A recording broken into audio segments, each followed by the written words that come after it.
What's up, Kerbalnauts? This is NOELonPC, head of the Experimental Research Division here at the Kerbal Space Program.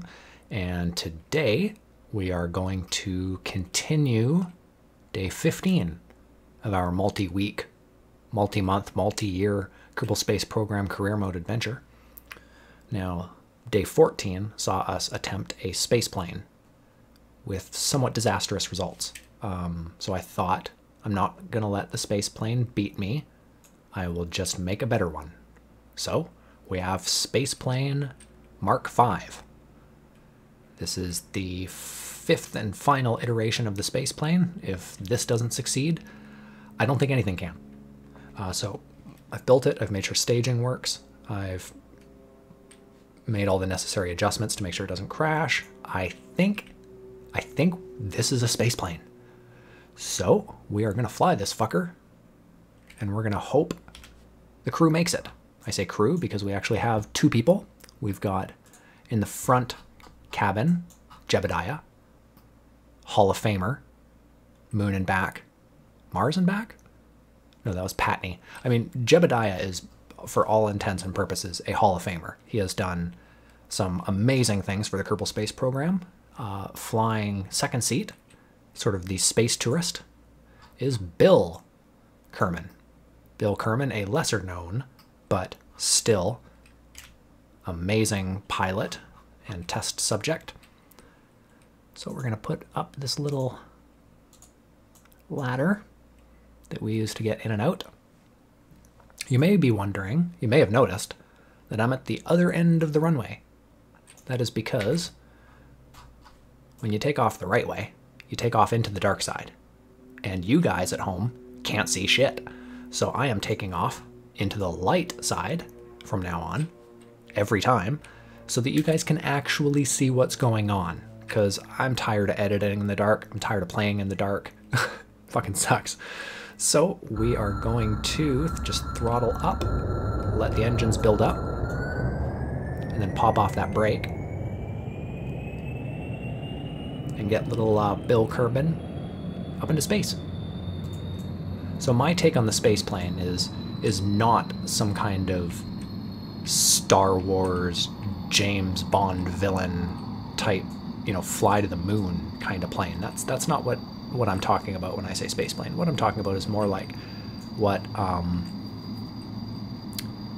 SpaceX is doing, or the other civilian space programs. They're all about sort of taking a tiny payload, usually just a person or two, up into space so that they can be astronauts, like that.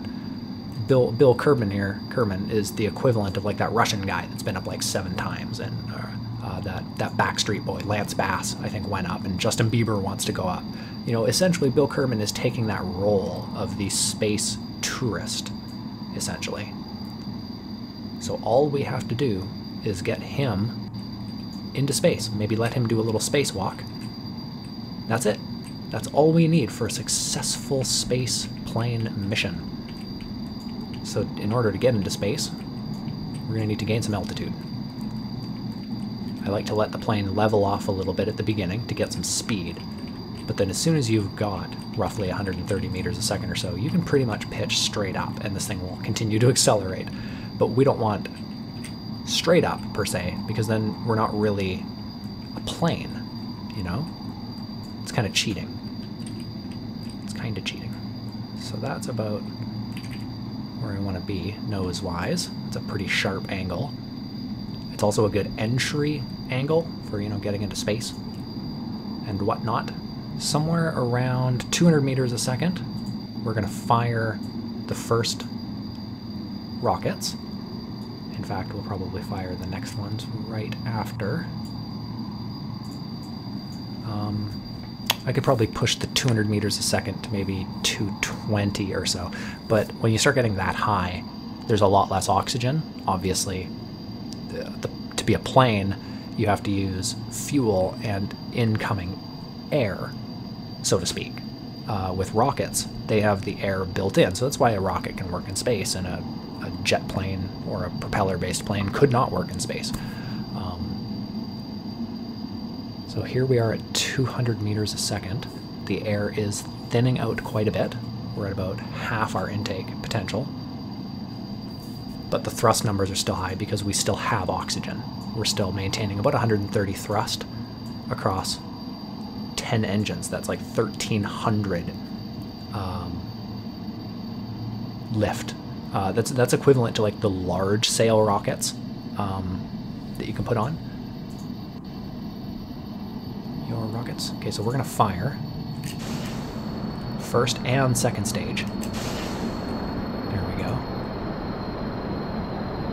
And when these hit about 100, we're gonna shut them off. Or if the thing starts acting funny. So we've shut off the air rockets, and we are now literally a rocket. The speed's coming down a little bit, so I'm going to really quickly fire on the nuclear rockets. There we go. So we've got everything working for us, and we're accelerating like crazy again. Yeah, got lots of fuel left. The nuclear rockets last a long time. They are really, really efficient. Basically, that's like, I consider that final stage, even though we're launching it at the beginning. We're going to go through this outer stage really quickly. These little tanks here and here virtually have no fuel in them. The rocket on the outside is basically fed by this massive guy. And as soon as it's empty, we can dump it away, get rid of that weight, and just continue shooting upward. Of course, it's always good to do this asparagus staging, where you've got one engine here on the outside being fed off of 3 gas tanks. There we go. It's a really efficient means of getting them up there. So now as soon as this one's done, we are going to drop it. And here we go. Gone. Thanks, fellows. They're skyrocketing off into the distance there. Already a kilometer away. Okay, so at some point this one's going to run out. And in an equal amount of time, that last stage will run out. So here goes next stage. Thanks for the lift, buds. Brohammy-o brohams. And these will run out pretty quick as well. But that's all we needed, because we are officially astronauts. Well, not officially. We will be any second here, but when we hit apoapsis, we're going to be at like almost 70,000 meters. So I think we did it. Oh, there's the last stage. See you, dudes. Now all we've got left are these middle 3. Nope, there they go. So now all we have left is the nuclear rocket. So basically this stuff, these things will keep us in a holding pattern for a little while, but they're not going to do a whole lot as far as like actual power is concerned. Yeah, the apoapsis is gaining in height. Looks like we'll probably be about 110 or 115,000 meters, which is definitely outer space, like almost twice the limit of into outer space. But the time, yeah, is definitely ticking down. So what that means to us is the time in which you'll achieve apoapsis. You want to see that number growing. That means you are, doing better than the average. You want to be overshooting to get into an orbit or get to the moon. You want to be overshooting. You don't want to undershoot, or you're just going to get caught by the Earth's gravity and just plummet back in. That is going to happen to us, inevitably.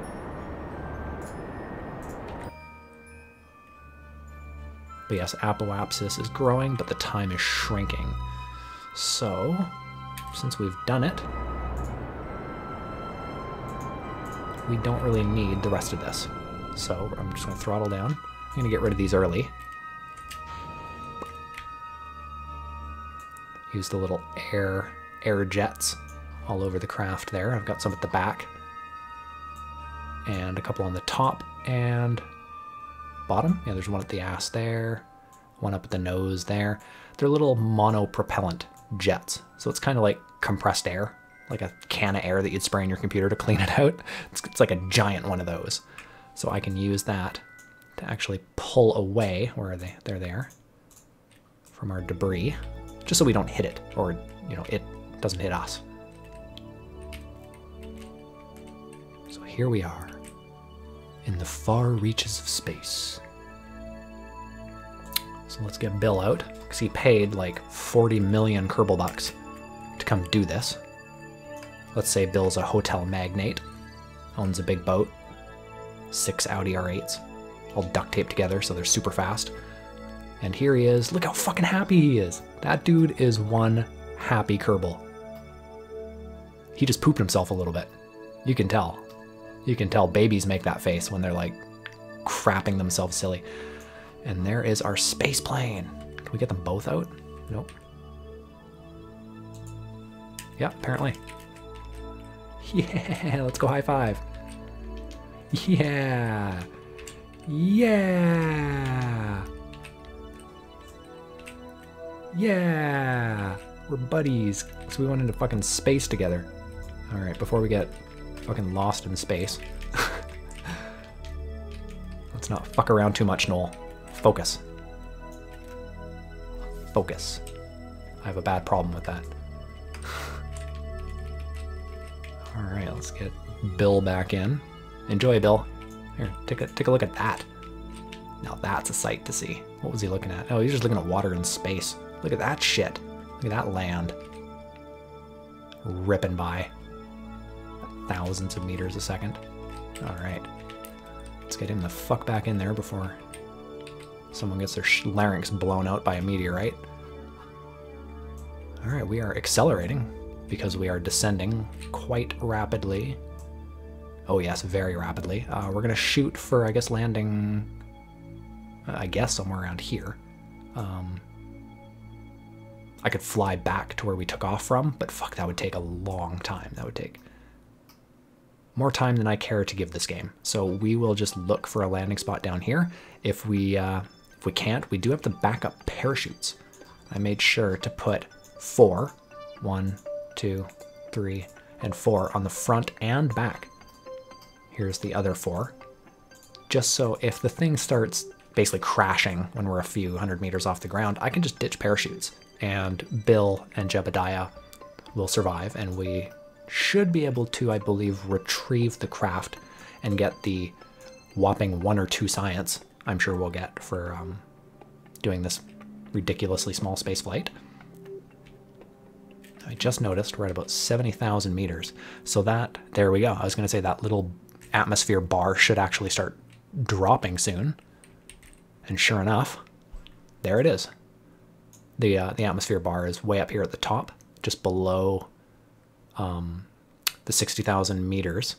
There's a little graph there, a little bar, and those differing colors of blue, like the far left end is upper space and the far right end is ground level, and that's a measurement of sort of the thickness, the soupiness of air. That of course comes into play like right now. While we're landing, we are going 1,400 meters a second, I think is how you read that. That's really fucking fast. That is insanely, insanely fast. I presume probably in the neighborhood of 3,000 miles an hour or something. So as you start hitting, there it goes, as you start hitting speeds like this and air like this, you get a lot of friction and you start getting this burn, which in real life I'm pretty sure would just obliterate this craft. I have like a plexiglass window on the front of this thing. Like there's no insulation whatsoever on a space plane. So this thing would not be taking these kinds of forces. The wings would blow off, the engines would blow off, everything would just obliterate. It would just particleify. Yeah, look it up. It's a word. George Bush said it.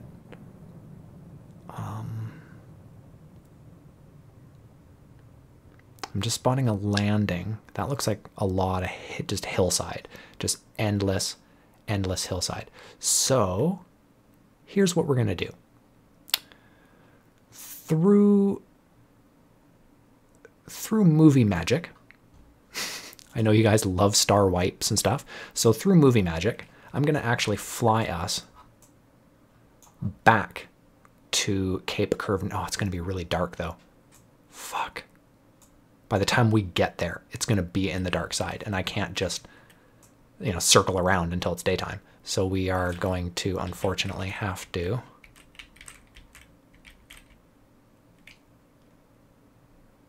Uh-oh. Uh-oh. Uh-oh. Like I said, we have parachutes. So, worst case scenario, the Kerbal Expedition Retrieval Service might be able to help us out. Let's put on, I'm going to put on a tiny bit of throttle. Oh, I have to actually have to turn some engines on. Come on. There we go. Okay. So now that I've got an engine kind of on, I've got a thrust level back, and I can actually get some control. Okay, here we go. Here we go. Okay, we are in control again. Not Satan. So I'm pretty sure that was Satan controlling the plane for a minute there. So we're just going to deke around towards land. It's probably going to be really hilly. Oh, that island right there looks promising, actually. Islands are usually pretty flat. Oh, but there's water all around it. God damn it. Okay, we're going to go take a little expedition, a little trip over there, like Lois and Clark, and go lay the land, so to speak. Check it out. Oh, don't you dare. Don't you dare. See what happens if you walk too far away from that yellow circle, the thing gets really pitchy and just wants to do this. Wants to go into this death spin. Look at that death spin. That's 10 out of 10 would death spin again. 100% right there. Okay, okay, okay. Nope, nope. Quit flopping. Quit flopping, you bitch. Am I in control? Am I in control? Yeah. Yeah. I'm in control again. Okay, we're back in action, folks. We're back in action. We got this. We got this. I had faith in you guys. Good job. Good job. Pat yourselves on the back.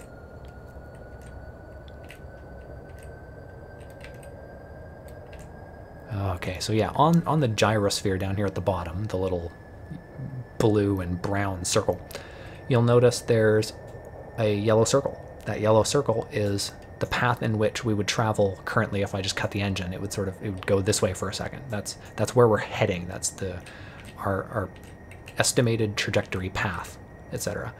The little brown line with the dot in it is the nose. So if I pitch the nose up, that thing goes up. The yellow dot slowly follows. If you get too far away from that yellow dot, you start getting too much speed underneath the plane or above the plane. The plane acts like a giant wing because it's a giant triangle. It's not very stable in flight, and that's why we kept flipping. We were going a little too fast and pitched a little too far away from sort of this path of directly ahead of the craft. Making those major pitches and turns are kind of, they were our undoing. But we learned a lesson today. Gradual changes, gradual. You gotta finesse the space plane, especially on re-entry, until you get to apparently about like maybe 100 or 70 meters a second. So in my future descents back into the atmosphere, I'll know, don't push it. Don't push it. Let the speed draw off naturally through the air brake process of coming back into re-entry. Let it shed off to at least 100 meters a second, even if that means being like under 1,000 meters height-wise. If you got to get really low and skim the water, do it. Get that speed off naturally. Now, how far do we have to go? Fuck, that's pretty far. Okay, so I wish there was a way to toggle a map that actually had like kind of like a Google map, something I could zoom right in on and take a look at the topography and actually plot a landing course. You know, my only option is to do this, which works. It's like I'm using binoculars from inside the cabin. That looks really good right there. Okay, but gotta look in front of me. That hill right there, I think. See, I'm looking for a long, slow, sloping upward hill. Something that isn't really bumpy. So that I can land going upwards. So I'll lose a lot of speed.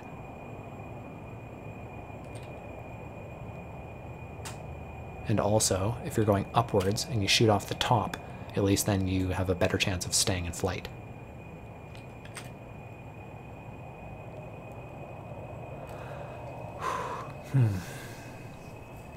I mean, it all looks bad to me. Everything in front of me just looks like the lesser of multiple evils. Over there looks pretty good. I'll definitely have to re-jockey into position, kind of as if I'm attacking the spot in front of me here. But also right in front of me doesn't look horrible. I just have to let it load in more. But like I'm thinking just to the left there. Looks pretty smooth. Definitely not in front of us. This is just too rocky on the right. But that looks really good over there.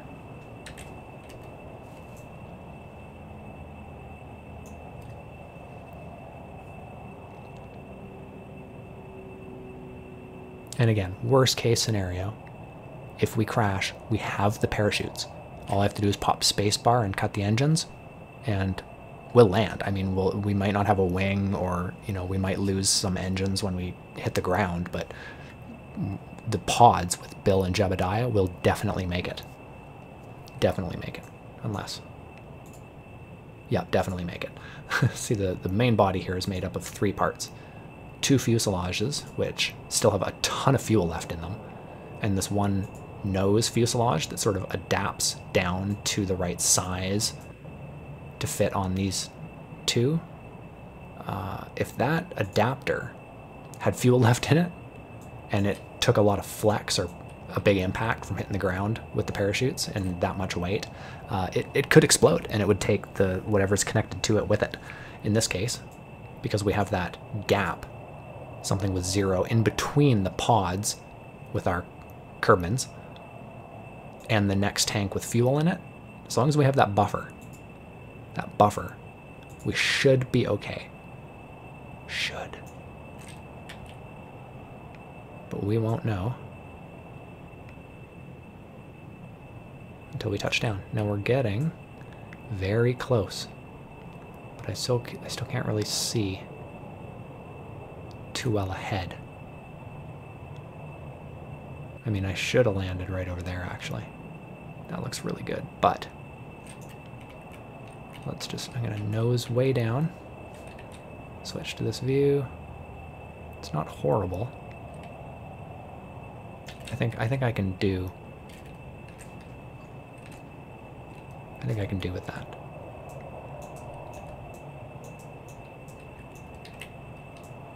There we go. Okay, landing gear. Speed's coming down tick by tick, which is great. And I see exactly where we're gonna land. It's right on top of that plateau, right in front of us. We want to shed a lot of speed. We want to be going like 50 or 60 meters a second when we touch the ground, just so we don't bounce around a lot. Again, I'm keeping an eye on that yellow dot, because that yellow dot we want to see near the horizon or just below it.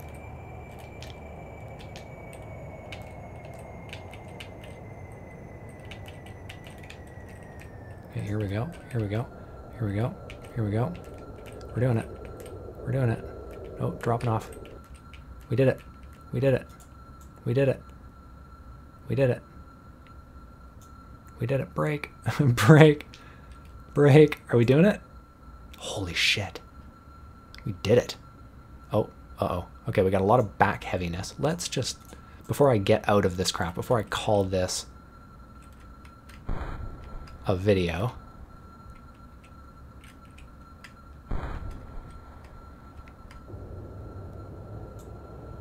just gonna turn us just ever so slightly.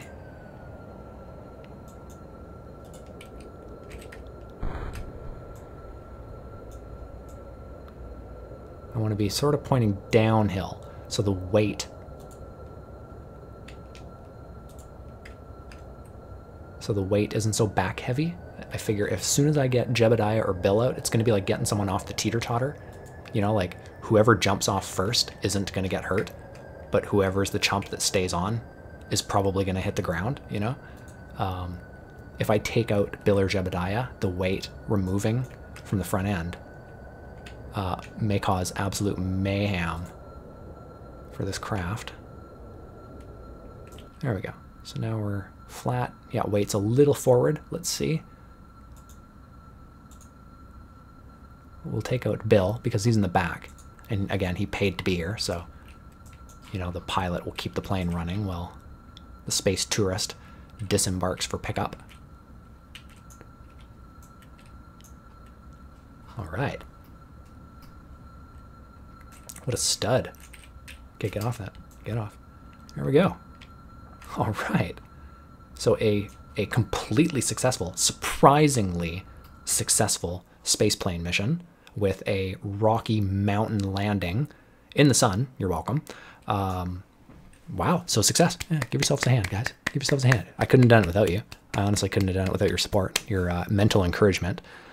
So guys, oh, let's hold on. Before we go anywhere, let's retrieve this fucker. Let's check out our science. Did we get some science? Science. We got 0 science for that. 0. But I'm not surprised because the Kerbal Space Program's science thing hates us. So guys, I hope you liked the video. I hope you do me a solid and give me a like, give me a share, give me a favorite, give me a Pepsi. Most of all, subscribe if you haven't already, because of course I'm going to start doing some giveaways and stuff like that. I've already done a few, and yeah, I've had some pretty good success with hooking people up with some fun Steam games. So definitely do that. Also, send me a message or comment and tell me what games you're playing, because I'm always interested to know, and if I like it, I'll probably play it and make a video and give you a shout out. So guys, until next time, cheers.